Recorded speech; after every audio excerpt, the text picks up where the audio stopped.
વિશ્વ ગાયત્રી પરિવાર વડોદરા દ્વારા ગાયત્રી જયંતિ મહાપર્વ તારીખ 16/6/2024 પર લેવાયેલા વિવિધ સંકલ્પોને પૂર્ણ કરવાનો મંગલ પ્રારંભ.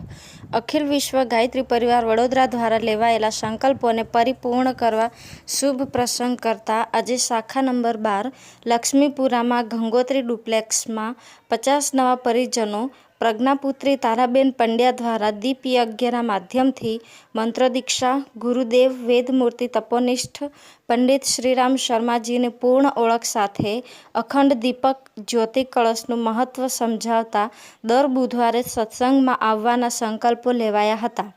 આમ સત્કાર્યને વેગવંતુ બનાવવાની શરૂઆત કરવામાં આવી.